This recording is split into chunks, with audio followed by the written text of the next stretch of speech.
BlogTalkRadio, the world's largest online radio network. This is Julia Reed with the Wow Effect, and I am thrilled to death today to have Queen Latifah with us. You got to tell me what to call you. Do I call you Queen? Do I call you Ms. Latifah? I learned in your book that we're going to get to in a minute that your given name is Dana. Seriously, what do you prefer to go by? I'm kind of used to it. So some people call me Queen, some people call me Latifah. You know, my friends just call me La or Dana. You know what I mean? So whatever. La is very cool. Your book is titled Queen Latifah, Put on Your Crown. It's a wonderful book, life-changing moments on the path to queendom. It's coming out on May 6th, and then a week after that, you've got a movie called Just Right coming out. So you're a busy queen. Yes, I'm a busy queen. Before I get to your book, I want to just dwell on this name thing one more minute, because in your book it says that you discovered the name Latifah when your cousin showed you a book of Muslim names. I'd love for you to tell our audience what it means and how old you are when you discovered it. Well, I was about 8 years old, and I grew up in Newark, New Jersey. Half my family is Christian, half my family is Muslim. It's an interesting mix of this particular town, but my cousin, Sharonda, her dad converted to Islam when we were young, and so he had this book of names, and I was just reading this book as a kid, and I was, like, big for my age, but I was kind of sensitive and sweet, you know? Mm-hmm. And so I read the name Latifah, and the meaning was delicate, sensitive, kind, nice. And I was like, that's me, you know? I should... because that kind of expressed who I was, so I just sort of started calling myself that at some point, you know, and as I got older, it sort of stuck with me. I guess this is an 8-year-old girl's way of reinventing herself or finding her own independence. That's such a lovely story, and it goes to a lot of the issues that you talk about, because there's so many young girls and troubled young girls, especially these days, where they're dying for that inner Latifah to come out and for people to be able to recognize that within themselves. Don't you think that's a wonderful way of trying to announce to the world that, you know, who's this girl is trapped inside? Well, I think that's often what happens. You know, my cousin in Virginia has 2 children. Her son, you know, he just comes home from school one day. You know, he's about 5 years old. And he was like, Mom, I want to be called Z, you know? And she's like, what? He's like, I want to be called Z. I don't know. You know, this is his way of saying, hey, I know my name's Braden, but I feel like being Z.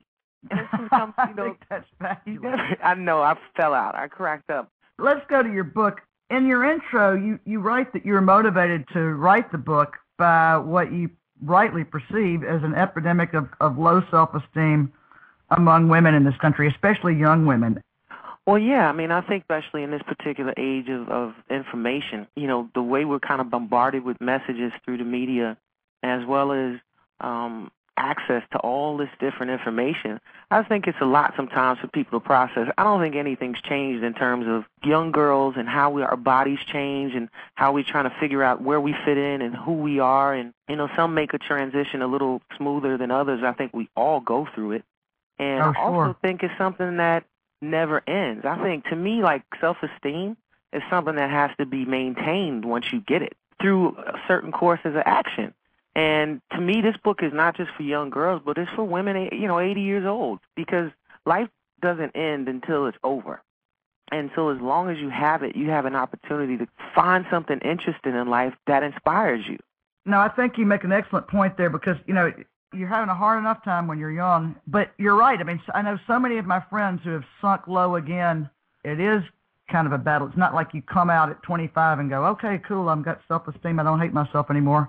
And then as you grow older, as you point out, I mean, there are bigger temptations that are hard for girls. I mean, I still think that women are subject to a lot more societal pressures, like you say, whether it's to look a certain way or to have sex or to get married or, you know, all those things are tough things to weather when you're growing up. But to me, the good thing about it is you can survive it. You know, you're putting yourself through all this stuff, beating yourself up. Why don't you just step outside of yourself and look at you as if you were one of your own best friends? Would you want to see your friend you get abused by a guy who doesn't love nor deserve you? Would you, look at you and think, your best friend you and think, hey, don't go for that promotion. You're never going to get it. Come on. I mean, it's just that sometimes we're in our own heads so much, we need to step back and get a little perspective. When you got statistics like 1 in 4 girls has been sexually abused in some sort of way, that's staggering. That is staggering. And I think the more information that's out there for someone who might be going through that, the better it is for them, because they can say something at some point and hopefully stop it. Absolutely. And right now you're you do have your crown, and you're so successful in so many different arenas. But, there was a time when you write about sort of being out of control, and so many people would not have been able to sort of keep your grip and stay with it. And how did you get through the dark place to get to that moment? Great family and friends. I've had a great support system around me. I have people who love and care about me and will tell me the truth. And that honesty helps me to always have a gauge on where I am. I've had a great relationship with my mother and my father. Your mother sounds like an amazing role model. I mean, you even give her, she's got some space in the book where she gets to spout up you words of wisdom of her own. My mom actually has the best chapter in the book. She was a teacher for over 25 years, and she saved a lot of kids. As an adult, when I looked back at how my mom raised us, I was so thoroughly impressed, and I figured if I could just be half the mother that she is, then I'll be doing just fine, because she really maintained her class and her poise through some pretty difficult stuff, especially being a young mom. I want to give a shout out to the Queen Mother, because her chapter is really great. Now, you are something of a daredevil, it sounds like. You ride motorcycles, and I talked to Lyn St. James, the race car driver. I can't imagine overcoming the kind of fear it takes to do what she does, but you're close behind her. Yeah, I'm all about that. I feel like I'm growing, and I've learned a lot in these first 40 years, and I look forward to what's still to come. But I try to just stay open-minded. Of course I want to guard my heart to some degree, but I want to be open to learning new things and exploring new things. And they don't have to be, jumping off a cliff in Jamaica. It could be something more subtle. Maybe it's learning how to meditate or just trying something new. Right. You can keep an open mind without wearing your heart on your sleeve is what you're doing. Exactly. I know you got to go. We got to go. But it was such a pleasure. I want to recommend Queen Latifah, Put on Your Crown, Life-Changing Moments on the Path to Queendom to everyone. It's a really inspiring book, and the chapter by her mom makes it a great present to everybody for Mother's Day. Yep. So the book is something I highly recommend, and then I can't wait to see Just Right. Right is WRIGHT, by the way, and that opens on May 14th. All right, Queen Latifah, thank you. It's been a real pleasure to have you on. All right, Jujubee. All right, that's my new name, and when I turn 50, that's what it's going to be, baby. Jujubee. All right, thanks a lot. Have a good one. Bye-bye. Thank you so much.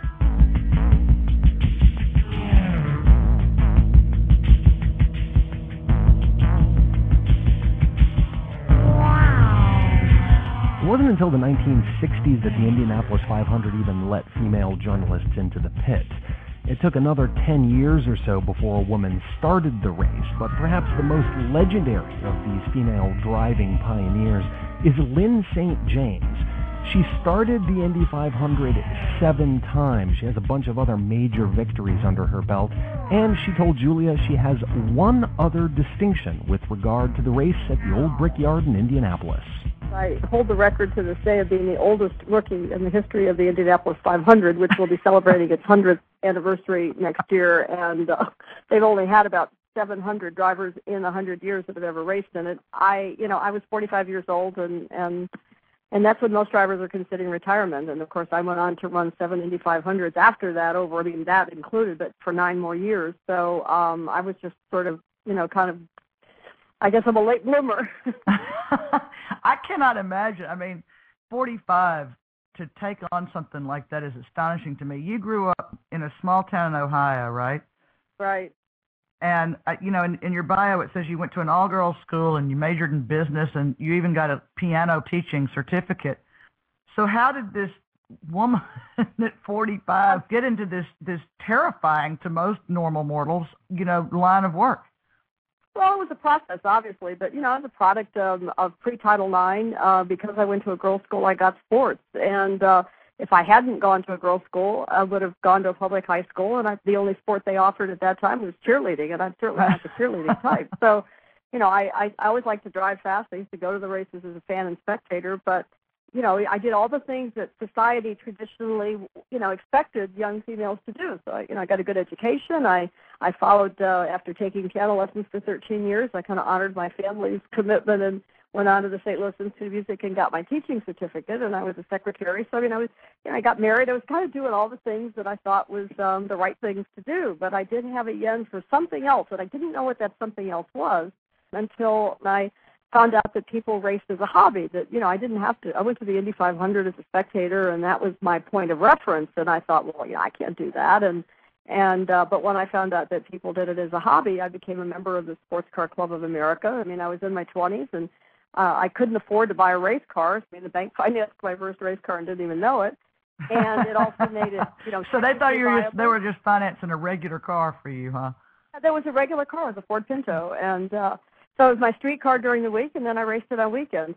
I won some championships. I started to get some big ideas about wanting to race in bigger cars and become a professional race car driver. And I was fortunate after many years of actually writing letters and pursuing companies that Ford Motor Company then was my sponsor in 1981. So, literally, 7 or 8 years later, after racing as an amateur, I did become a factory driver for Ford, and that really was the beginning of my professional career. But, I started to build my resume just like you would if you were trying to build a business resume or in any sport or any profession. And then towards the end of the 80s, I got a chance to drive an IndyCar, just to drive one at a racetrack. It wasn't, I really didn't know if that was something that would really be possible.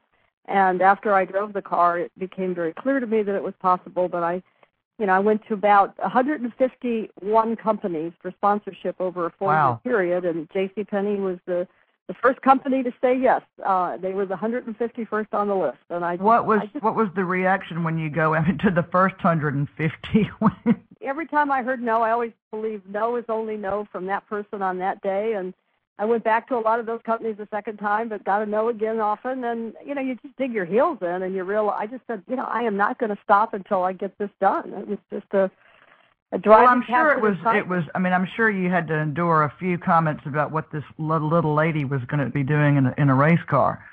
Well, most people don't have quite frankly, the balls enough to probably tell you what they really think. But, it was always, well, we don't have the budget. There were some that I could tell skewed were like, you've got to be kidding me. You can't do this. Well, I don't know about Willoughby, Ohio, where you were from, but in my small town, cars were everything, especially growing up. We had quite a car culture. Was it like that there? And did you? What kind of car did you have as a young person? Oh, yeah.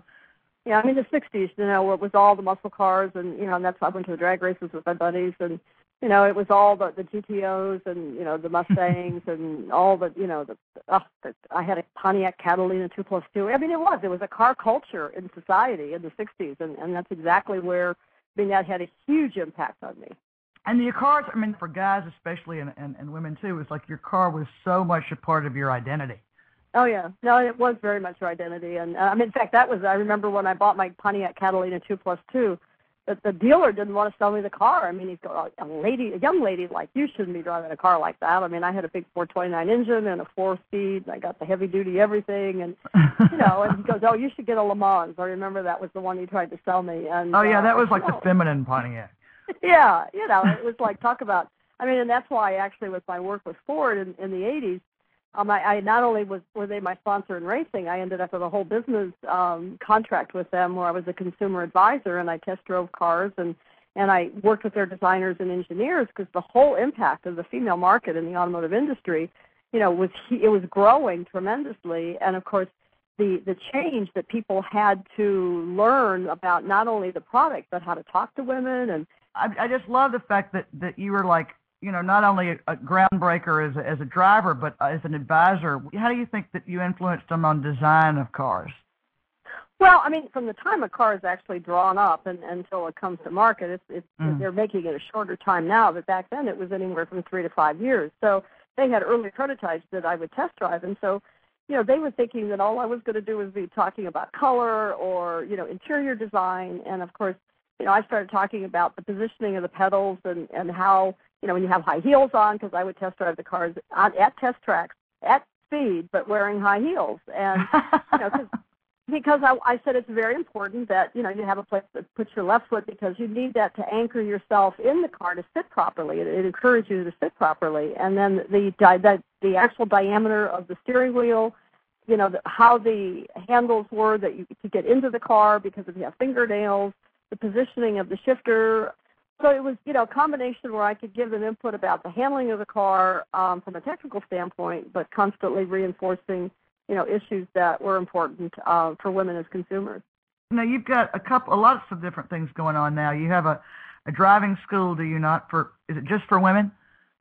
Well, I have a driving development program. It's really not a driving school. We take talented, experienced race car drivers. You have to have a minimum of 3 years of racing experience. We evaluate their resumes. You have to have shown that you're already successful in that 3 or more years. And then we really are what I'm trying to do is give young drivers the tools to be able to be successful. So I've been doing this for about 15 years. Literally last weekend, we just had 11 young females at our program. We break it down in phases. And I mean, I had the youngest was 14. She just turned 14. Wow. When did she start learning to drive is my question.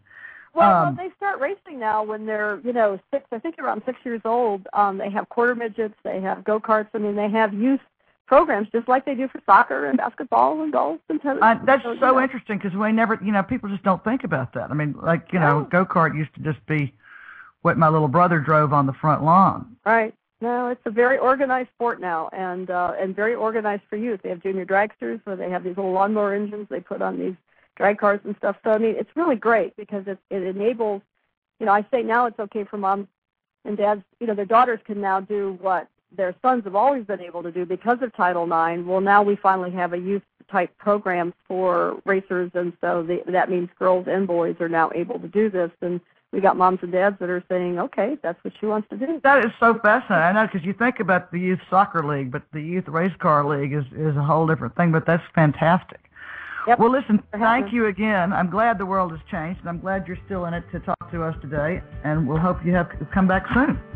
All right. Well, thank you so much.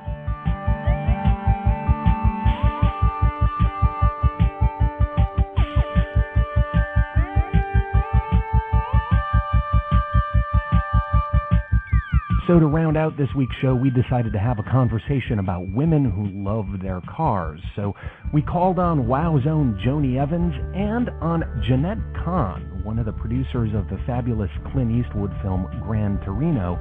She started out by telling us all the cars she owns.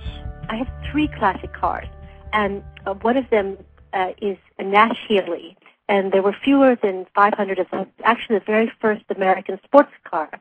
And a few of the cars actually were made with superchargers by Andy, the race car driver. And I actually have one of those, although it's completely over my head. And then I have a Kaiser Darren. And like the Nash Healey, there were fewer than 500.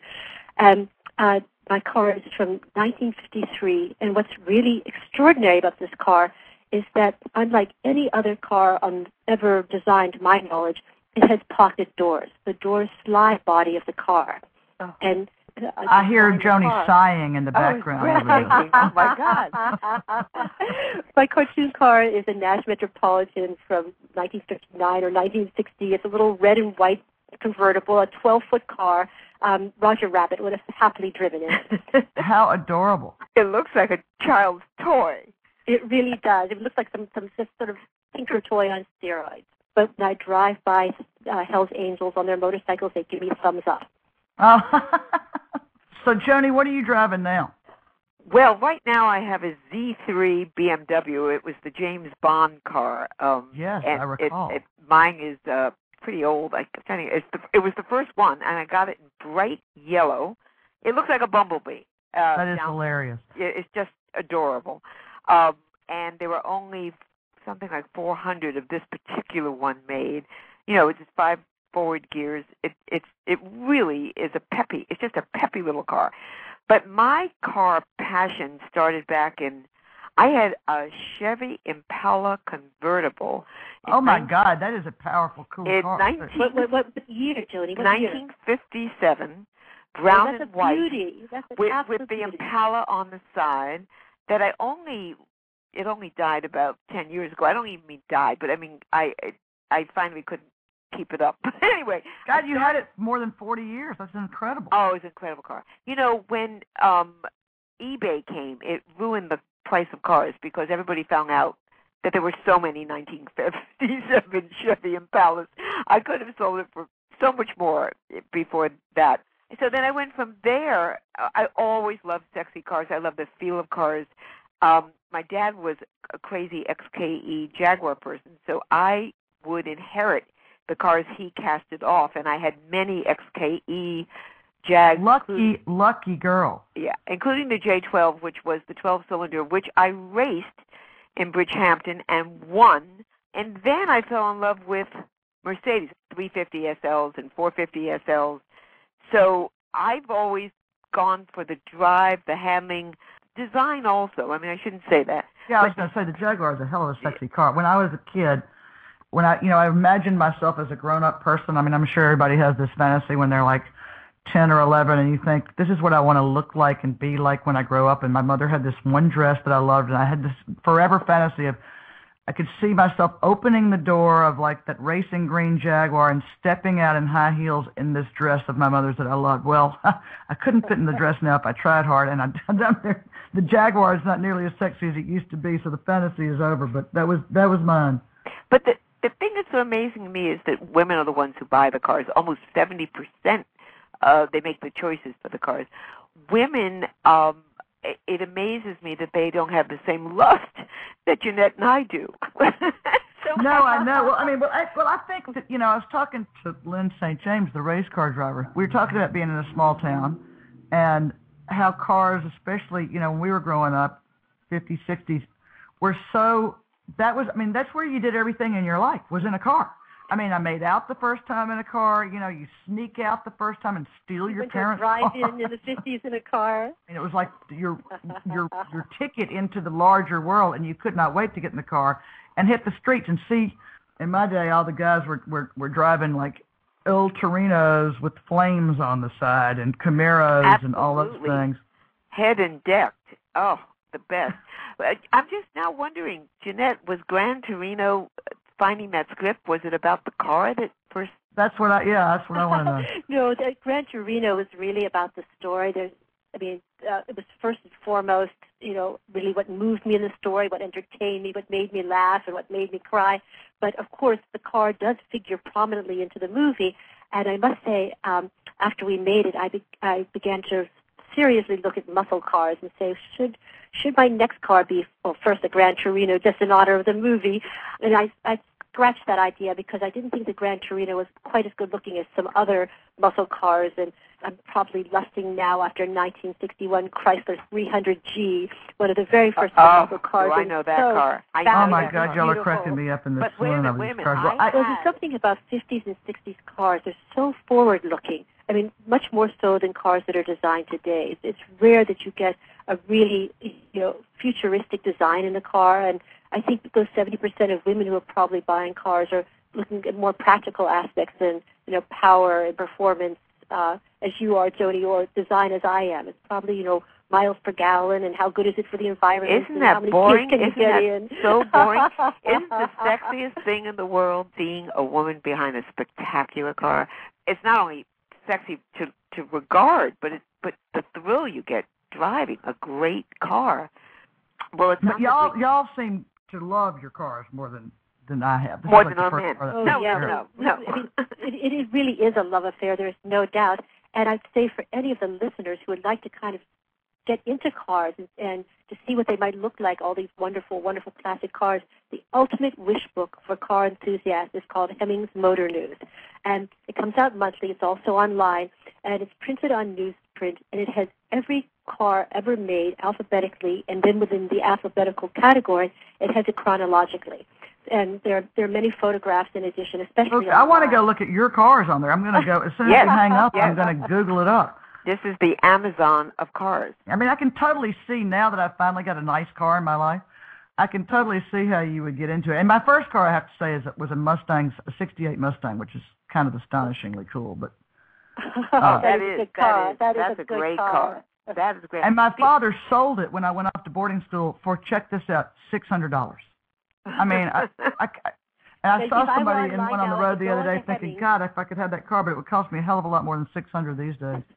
Julia, you could go into Hemmings right now. You could go online onto Hemmings, and you could go under Mustang and look at your year and your model and see what they're going for now.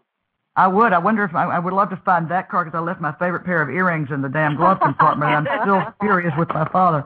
But Joni, what were you going to say? You wonder what? One other aspect. I don't know whether you had this. Maybe it's the vintage that I am. But when you first got your first car, the one that you owned, it was your first sense of independence. It was your first sense that you didn't have to depend on the boyfriend, the husband, the father, the whatever. And that empowerment is like no other. It never went away from me.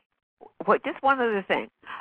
I've always felt you could tell a person's complete personality by the way they drive. No, you can tell if you've got a confident person or you've got, somebody who gets stuck in traffic and just has a temper tantrum. I mean, it's a great test before you commit to anyone. It's true. No, if you're talking about in a relationship, it's of primo importance. And Joni's been in the car with my husband and I, and I'm like, and I'm crazy about why are you being so damn careful? Why are you taking so long? I mean, I drive the poor man insane because I'm. Let's not talk about it. Julia should be arrested, and he is a saint.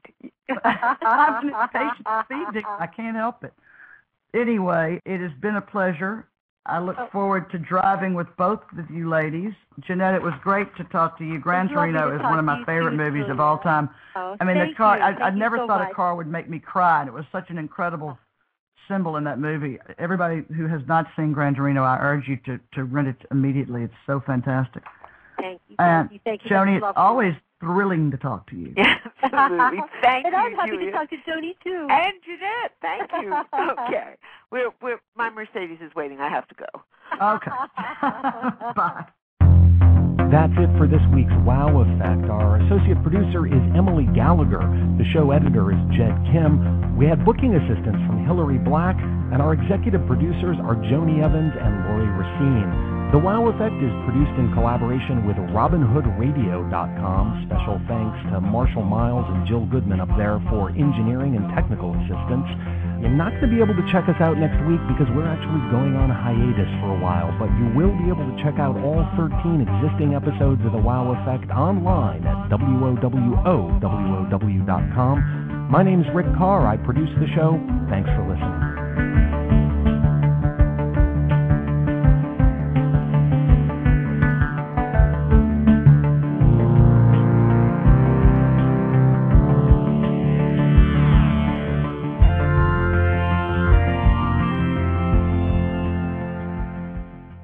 Blog Talk Radio, where millions of hosts and listeners gather.